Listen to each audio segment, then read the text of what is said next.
program, including diplomacy, banking,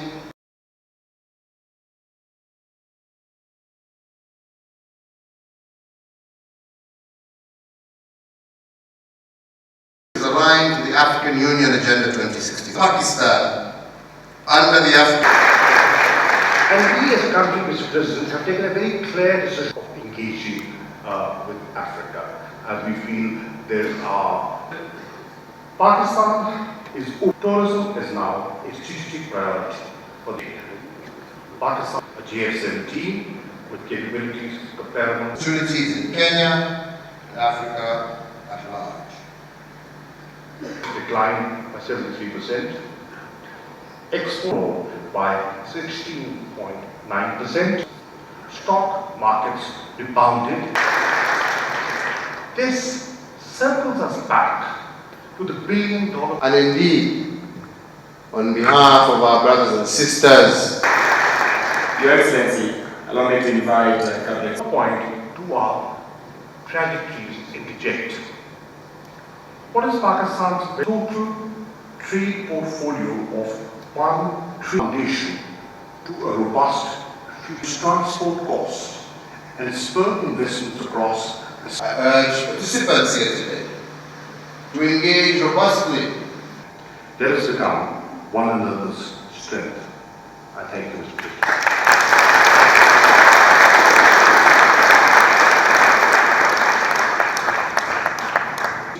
Textiles, services, sports, goods, leather, cement, light engineering, connectivity.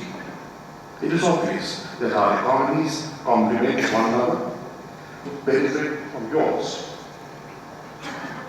from other resources. The same is true for what Africa can offer to Pakistan.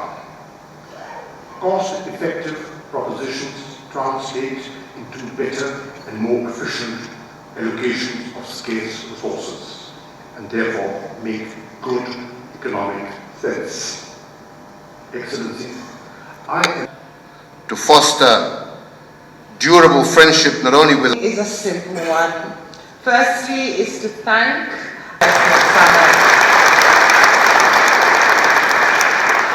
you for endorsing our country as the investment hub of Africa. Thank you. Even a better one, and that is to ask His Excellency President Uhuru Kenyatta, stretching back over decades to the days before our independence. As I conclude, I wish to note that people task as another generation to keep the faith, cultural ties, and who have helped us, distinguished friends of Africa who have come from Pakistan, and to all of you, we say, Karibu Sana, or welcome. firstly is to thank Honorable Qureshi and the whole delegation from Pakistan for choosing Kenya to have its very first Pakistan-Africa Investment Summit. Thank you for endorsing our country as the investment hub of Africa. Thank you for declaring to all who will hear it that we are the gateway to Africa. allow me to summarize here 3 key factors that can provide a solid foundation to a robust future partnership. A, connectivity. Gawar is to Asia what Mombasa is to Africa. In the context of the shifting epicenters of growth and trade to Asia and Africa, the Mombasa-Gwadar multi-modal connect can help reduce transport costs and spur investments across a spectrum of sectors and industries. It will allow African exports easy access to Asian markets and enable Asian materials, resources, and products a faster, shorter, and better route to Africa. B, connectivity. It is obvious that our economies complement one another. These are areas where Pakistani expertise and experience could be of value to you, and there are areas where we could benefit from yours. Our investments into each other's economies and industries could spur win-win synergies. We believe agriculture and agro-based industry, textiles, services, sports goods, leather, cement, light engineering, pharmaceuticals, and surgical goods offer good value and high return. And C, cost effectiveness. You can procure technologies and capabilities from Pakistan far cheaper than those available from other resources. The same is true for what Africa can offer to Pakistan. Cost-effective propositions translate into better and more efficient allocations of scarce resources, and therefore make good economic sense. Pakistan economy has stabilized and is on the path for sustained growth over a longer trajectory. In the last 1 year alone, current account deficit declined by 73%, exports grew in volume by 12%, domestic tax collection increased by 28.4% and overall by 16.9%. Forex buffers increased, currency markets stabilized, stock markets rebounded, and Pakistan received record foreign investment of $2.25 billion, an increase of 200%. Ladies and gentlemen, this circles us back to the billion-dollar question. What does all this mean for Africa and for Pakistan? Where and at what point do our trajectories interject? What is Pakistan's value proposition to you and yours to Pakistan? In the context of contemporary developments, what do our two entities mean to one another in terms of trade and development, geoeconomics and geostrategy? In Africa's total trade portfolio of $1 trillion, Pakistan-Africa trade is currently less than $5 billion. To me, this is an anomaly that warrants correction. The future beacons with bright prospects. The purpose of this conference is to crystallize through closer consultations and collaboration among our business communities answers to these questions. To me, the answer lies in our ability to fulfill each other's unmet needs.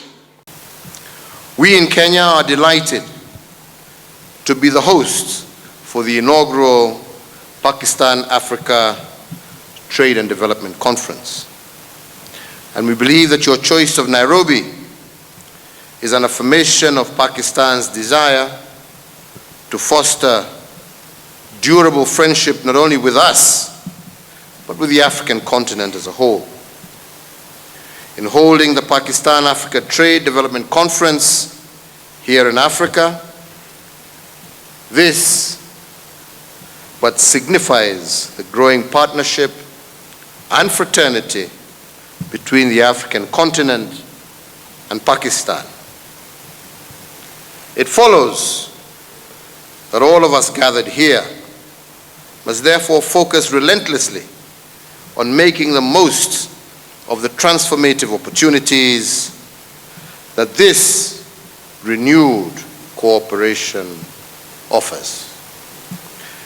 Indeed, Your Excellency, as you stated, our shared history anchors our shared aspiration for the future. For we in Africa share deep historical ties with Pakistan.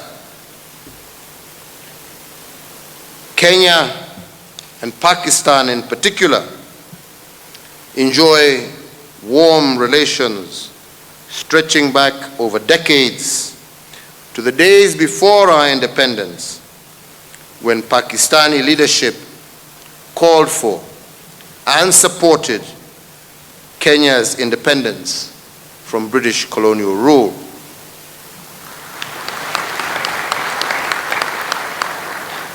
With your support, our fathers won this continent's political freedom. And I believe that it is now our task as another generation to keep the faith and complete our fathers' struggles with social, economic transformation for our people. I believe that this relationship, further underpinned by our determination and desire to develop a strong partnership and deepen economic and commercial cooperation, will succeed. As a continent, this partnership is aligned to the African Union Agenda 2063, our blueprint and our master plan for transforming Africa into the global powerhouse of the future. It is in such partnerships that African countries stand to benefit from training facilities offered by the government of Pakistan under the African Program of Pakistan Technical Assistance Program. And I also note with appreciation areas of partnership covered under this program, including diplomacy, banking, railways engineering and management, postal communication, and airline operations, amongst others. These areas of training are indeed key to our government's pursuit to industrialize our African continent. I have no doubt that this conference will further deepen the scope of this partnership for the mutual benefit of the African continent and also of Pakistan. Africa made history last year as the agreement establishing the Africa Continental Free Trade Area officially entered into force, and trading under the Africa Continental Free Trade Area is expected to commence on July 1st, 2020.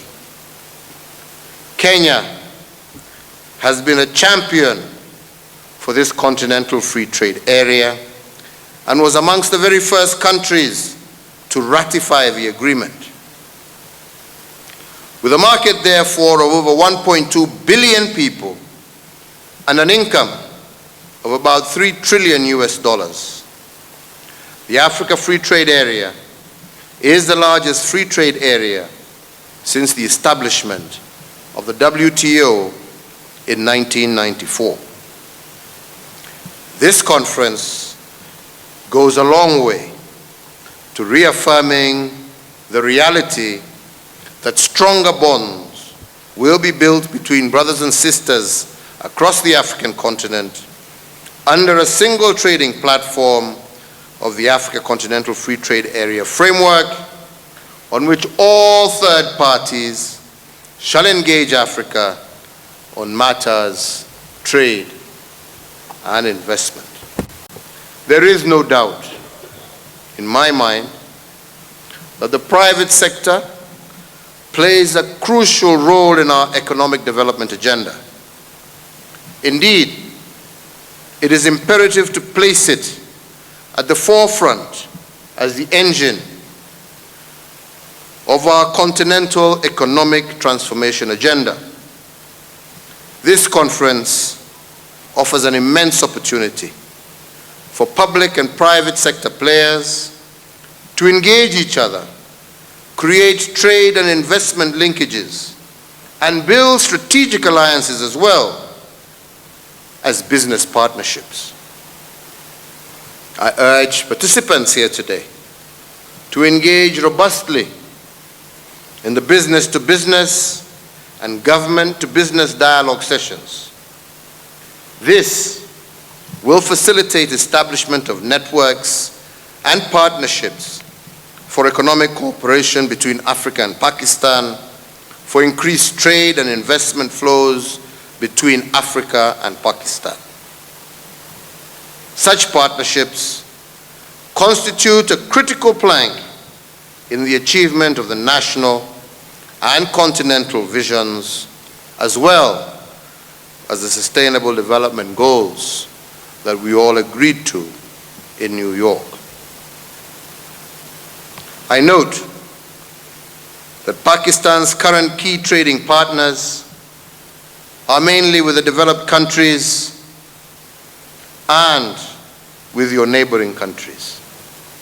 I believe, therefore, that this forum presents an opportunity to develop collaborative mechanisms that will revive the historic trading corridor across the Indian Ocean, and indeed add impetus to the East African branch of the Belt and Road Initiative Economic Corridor, as epitomized by the Standard Gauge Railway and the China-Pakistan Economic Corridor, linking the East African coast to Central Asia. It is my sincere hope, therefore, that this Trade and Development Conference will mark the beginning of a robust increase in trade between Pakistan and Africa, and through Pakistan between Asia and Africa, with Pakistan joining the ranks of the continent's leading trading partners. The continent, therefore, applauds the investors from Pakistan who have made tremendous contribution to the continent through continued investments. A case in point is the Aga Khan Foundation, that has investments spanning across many sectors, including hospitality and tourism, hospitals, medical schools, educational institutions, and the media. In the banking sector in Kenya, Habib Bank and Diamond Trust Bank, now merged, have made tremendous contribution to the financial sector. These investments have offered opportunities and hope to thousands of Kenyan families. Ladies and gentlemen, the current global dynamics and future trends require Africa and Pakistan to extend their scope of cooperation in order to have a unified voice as developing nations become critical players in the community of nations. It is noteworthy that some of the fastest growing economies in the world are from Africa. The growth we are experiencing is a result of the implementation of innovative ideas aimed at stimulating business-friendly policies by African countries. As an example, here in Kenya, we have greatly transformed the ease of doing business in making the environment attractive for investment. To our friends from Pakistan, I believe you have made the right choice of where to take your investments. And I assure you that Africa, and indeed Kenya in particular, are ready for business. And I therefore wish to invite all of you to explore the immense untapped trade and investment opportunities in Kenya and Africa at large. I especially invite you to consider investing in the 4 priority sectors commonly referred to and known in Kenya as the Big Four agenda, that my administration has identified as pivotal for economic transformation in line with our Vision 2030. The Big Four agenda are manufacturing and value addition, affordable housing, affordable quality universal healthcare services, and food and nutrition security. I note, as Your Excellency stated, that Pakistan has made notable advances in some of these sectors, particularly in manufacturing and affordable housing. I am aware that Pakistan has developed a national housing policy that aims to build 5 million low-cost and affordable houses over a 5-year period. It is my hope that we can share experiences and best practices in our mutual quest for affordable and decent shelter for our peoples. And in that regard, I also challenge the Kenyan business community to embrace the visiting delegations, invite them to tour Kenya, help them to sample what the country offers in terms of tourism and investments. I urge you to make lasting friendships and, above all, forge lasting, mutually beneficial business partnerships.